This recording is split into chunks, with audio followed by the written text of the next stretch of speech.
আসসালামু আলাইকুম, শুভ সকাল প্রিয় বন্ধুরা, কেমন আছেন আপনারা সবাই? এখানের জায়গাটা খুবই ভালো লাগে, ফ্রেশ পানি।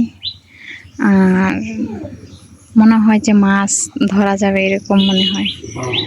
সুন্দর মুহূর্তটা খুবই সুন্দর লাগে, মনে হয় যে এখানে খুবই মাছ আছে এরকম হয়েছে। আসলে এখানে কোনো মাছ নাই। আর এই জায়গাটা আমার কাছে খুব ভালো লাগে।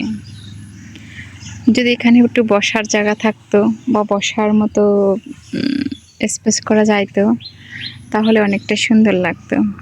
বসে বসে আড্ডা দেওয়া যেত, ছায়া আছে, সুন্দর লাগতেছে। তো রান্না বসাই দিলাম। সকালের রান্না আমার প্রায় শেষের দিকে। তো আমি মিষ্টি কুমড়া, আলু আর দেশি মুরগি দিয়ে রান্না করতেছি। আমার কাছে ভালো লাগে যে যেহেতু বিদেশে আমি এরকম করে খেয়ে আসছি, তাই আমি দেশেও রান্না করতেছি। তো খুব ভালো লাগছিল। আর এই জায়গাটা তো খুবই সুন্দর লাগছিল, কিন্তু এখন তো আর সেই সুন্দর জায়গাটা নাই। তো আপনাদের সাথে শেয়ার করি। আমার এই ভিডিওটা খুবই আমার কাছে ভালো লাগতেছিল, তাই আপনাদের সাথে শেয়ার করলাম। তো এখন দেখেন বৃষ্টি নামছে।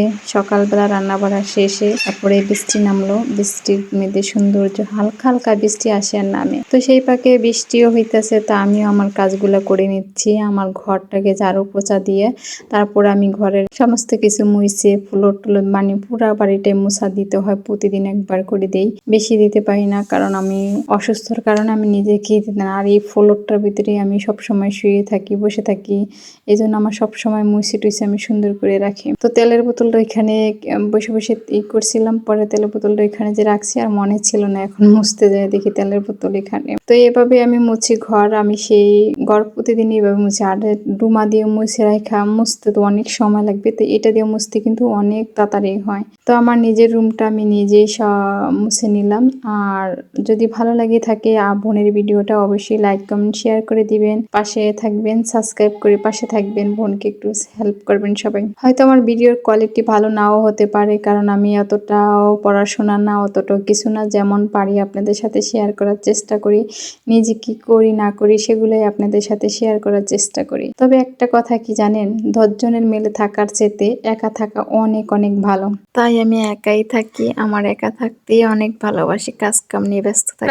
এদিক টাকা, এই তুই কি দিছস দেখেন কেমনে সাজছে। হ্যাঁ, সাজার লেগে পাগল। আইয়া আমার সাজিনি গুজনি যা আছে নামাই লাইব, নামায় সাজতে চেষ্টা করবো। তো তুই ফুলা না ওইয়া মাইয়া হইতি সেরা। হ্যাঁ, তুই মাইয়া হইতি, দেখেন কি করে। আদে না এটা দেয় না, আদে না, আদে না।